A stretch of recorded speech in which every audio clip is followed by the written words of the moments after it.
G'day everyone, welcome to Wargaming with the Soho. I am the Soho, and this is World of Warships. Today for you, I am helming the Imperial Japanese Navy's heavy cruiser, the Furutaka. The Furutaka and her sister ship, the Kakao, were laid down at the end of 1922 and were the IGN's first generation of their high-speed heavy cruisers. The Furutaka class cruisers were designed to beat the US Omaha class and the British Hawkins class cruisers. They were both as fast as the Omahas and nearly 4 knots faster than the Hawkins class, while having a heavier broadside than both and carrying much larger torpedo batteries than either ship.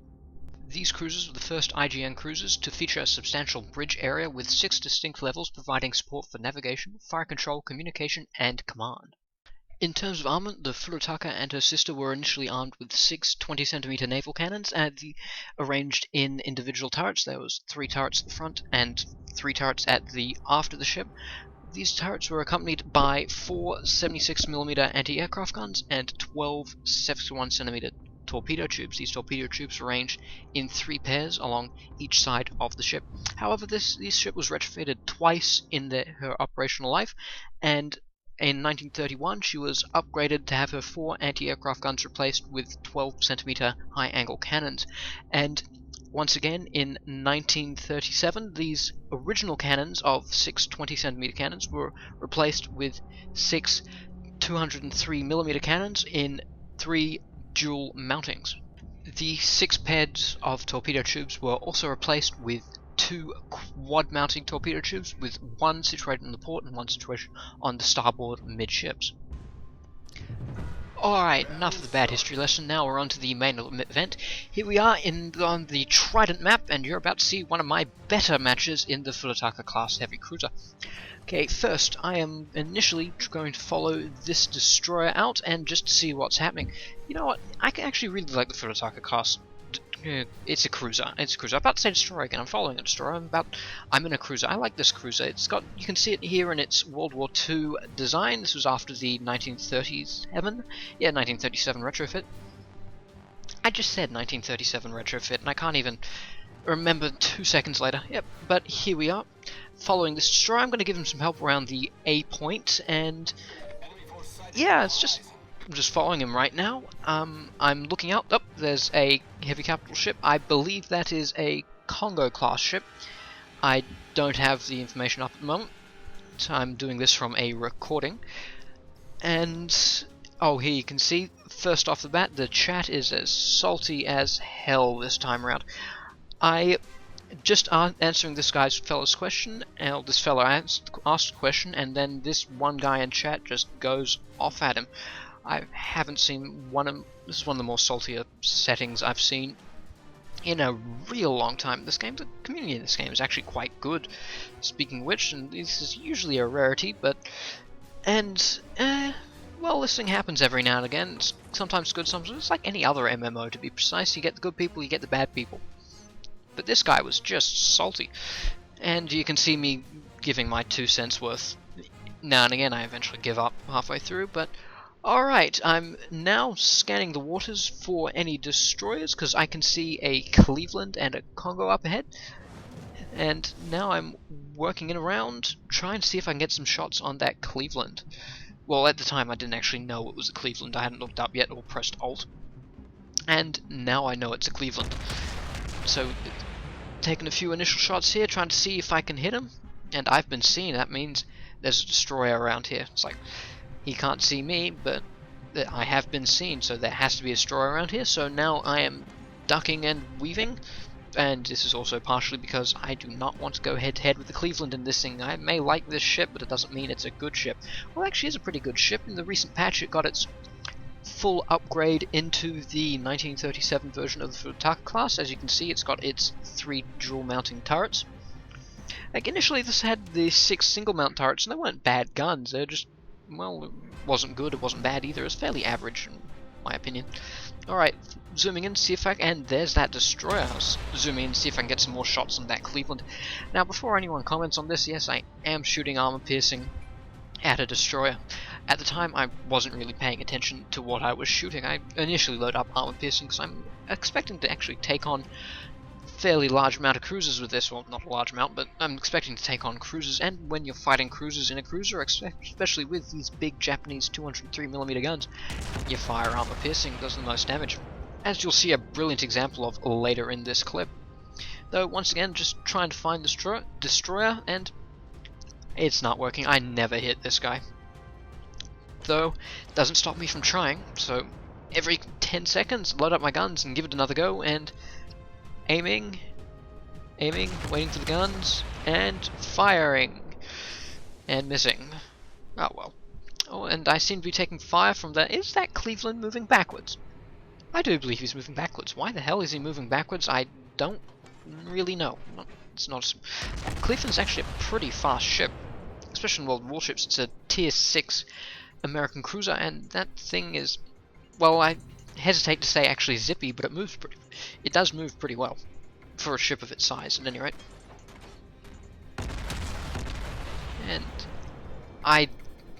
And he had stopped moving, so those are definite misses. Trying to hit this guy, so once he's now moving forward now, and he's turning around thinking, nope, I've had enough of this, I'm going home. It's like, with those 2 destroyers there, he's got a pretty tough challenge, even if the Cleveland may be designed to melt destroyers in this game, but it's still, 2 of them might be pushing his luck. And I seem to have knocked out one of his main turrets there. That was a lucky hit. And trying again. Nope.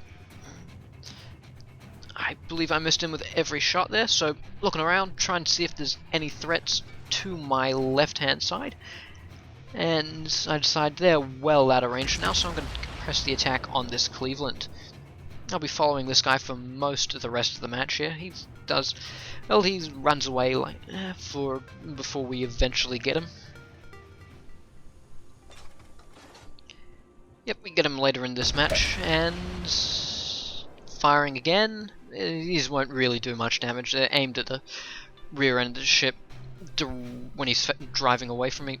So, at most these will ricochet and not do much damage. But I'm trying my damnedest to get him anyway. Another salvo out. Yeah, the Furutaka's guns aren't that bad since the update, and these are the Alba's guns, I believe, the same guns they have on the Alba at tier 6. Down here at tier 5, these are pretty decent guns on the Furutaka. You'll see me make great work of armor piercing in a moment here. That's actually the guy who exploded in chat earlier, the Nuremberg. He just couldn't help himself, and he's about to get a spanking, and that is what happens. So I'm just watching this guy, see if he can get some shots, but now he's around the back of the island, so for now I'm going to decide... Yeah, he's around the side of the other island, so for now I'm going to take some parting shots at the Cleveland, just to see if I can get some on him before I turn my attention to this Nuremberg. So aiming up, and salvo out. So turning my attention back to this Nuremberg. And believe it or not, this guy's actually going backwards once again. What is it with going backwards these days? Both of these tier 6s have found driving backwards at some point, and this guy is really going to get what's coming to him here. This is what you get when you type in chat and try and play World of Warships, people. You get this. That is 2 Citadel hits from my 203mm guns.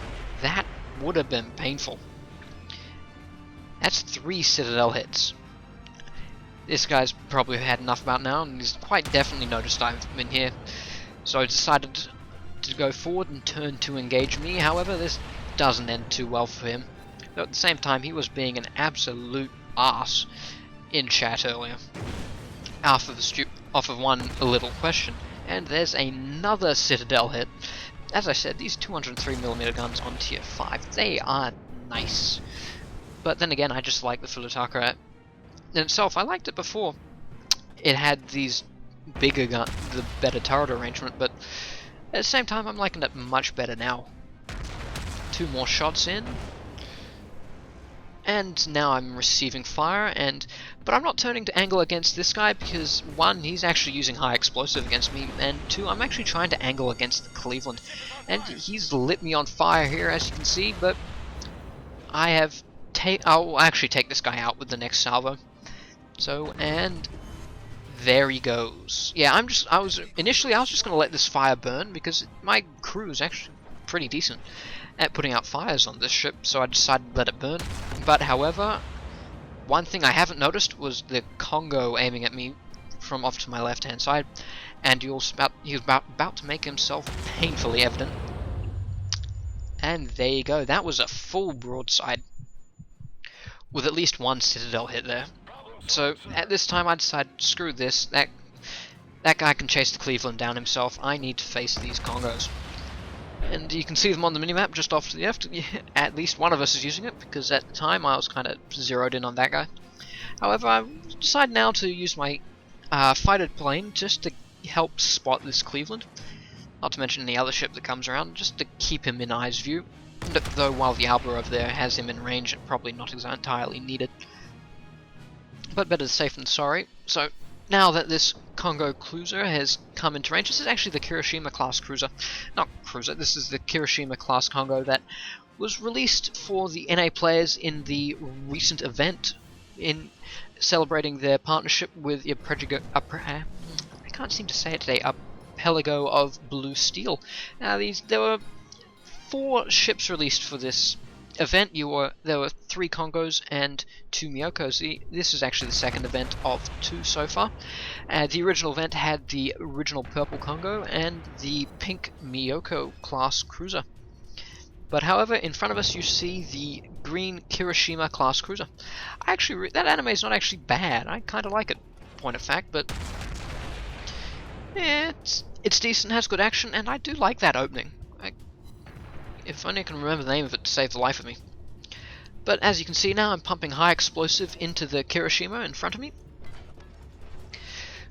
With the 2 turret arrangement, one on top of the other, this allows 66% of the firepower of the Furutaka to be situated forward at any given time. So that allows me to actually have the majority of my guns firing at the Kirishima without me actually showing too much of my side. Except in this occasion where I do show a little bit too much on my side and those push right through. So now I'm just going to throw out these torpedo hits. The intention of these torpedoes was actually to have the Kirishima try and stay on the same course. I also turn around to launch another spread in a moment from my port side torpedo launchers, and once again they're never going to hit. These are more to aim and funnel the Kirishima into the Alba, who's coming around the other side of the island now.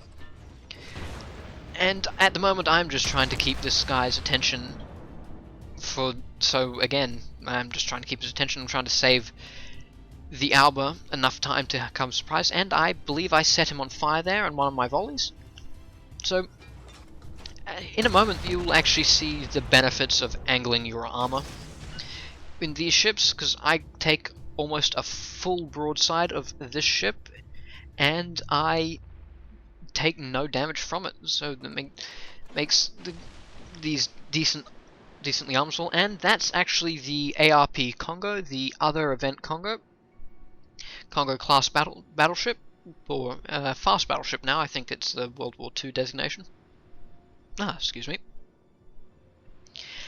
And for now I'm just sailing away. It's like, nope, I don't want to deal with both of them. But at this time I decided, nah, that Congo's far enough away, I can dodge a few shots and try and get some sneaky ones into the Kirishima as he's dealing with the Alba. I didn't want to leave him to his own devices for too long, because against the battleship at that range is not going to last long, even if the battleship is at fairly low health. And I fudged the shots there. I should have seen them coming because my camera is situated over my top 2 turrets. I fire those straight into the side of the mountain there. But this battery does seem to have slightly truer aim. I got one of them in, so I'm adjusting my fire. And I believe I spread both of my... that actually straddled the ship, which is annoying. Means my aim is right on, but just RNG does not like me on that one. So trying to take some pot shots at that cruiser there before he dies, but then decide against it. Or more correctly, he's killed for me. Though that does leave the Alba to die at the hands of the Kirishima, and that leaves me alone in a very precarious situation here. I have a battleship on the left, And now I got a battleship on the right too.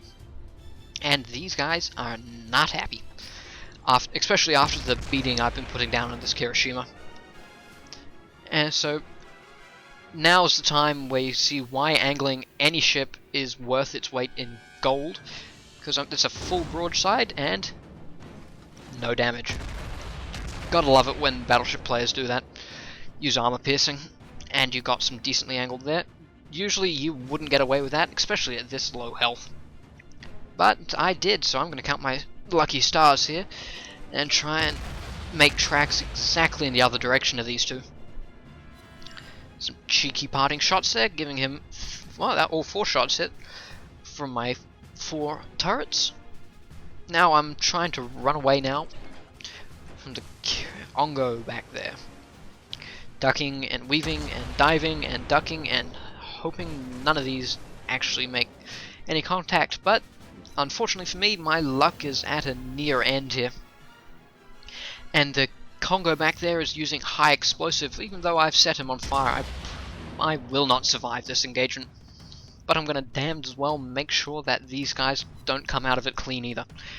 So that Kirishima back there has actually activated his damage repair ability, so he's gaining back all the health I took off of him in our engagement earlier, or not all of it, a good portion of it. So I can actually see him coming around, thank you very much, spotter plane.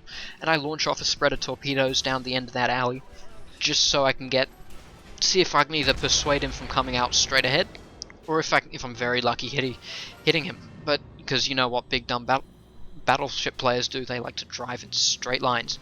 Well, these aren't cars or tanks, these are ships. You steer, you float, you sail. There we go, we were looking for the word sail, and you sail them in straight lines. And ouch, that Congo player has finally zeroed in on me, and it seems my torpedo spread has missed, and that incoming fire from Kirishima, that is the end of me. And that is the end of my game, folks, and as averagely average as that was, I am very pleased with my result. That is why I'm doing this video for you. And this would actually end in a win for us. In a moment we'll be switching over to the Congo after you stare at my very, very pretty wreck here. You may not see it in the YouTube clip, but the World of Warships is actually a pretty decently looking game, especially for the scale that everything is in. So after we finish enjoying my pretty little wreck, we are moving on to the Congo back here. I believe this guy had a pretty decent game, though right at the end he is back here with a Wyoming class battleship, and they're just going to take care of these 2 cruisers that me and Diablo were working on earlier. And I'm kind of disappointed I wasn't the one to get him, but I can't deny anything, especially this is a win. Can't deny anything, even if this is a win. So that is it, folks. While we just wait for the Congo and Wyoming to finish off these battleships, well, I think this actually might be interesting. They're coming in pretty close to each other. They're actually getting into secondary battery range. This is a close range final knife fight for these 2 Congos. These 2 Congos are almost identical aside from the fancy paint schemes. I can't deny, I kind of like fancy paint schemes, but I'm that kind of person in the end. And set him on fire, but he's immediately burned his repair kit. And the Kirishima's actually not firing at him. These are his secondary batteries coming up. And 2 final shots, he's burning, and that is it. I think that was a secondary battery strike which destroyed the Kirishima, and that leaves us with 960 points and rising, and with 2 of the cap zones this is going to be an easy win from now on. And as you can see, this is the Wyoming, not looking too bad if I do say so myself. I do like the look of the Wyoming, lots of guns. It mightn't be the best ship in the world, but yeah, it's not too bad. And one more moment, and that is it. This is a nice win, and believe it or not, I was the top team, but that is all, folks.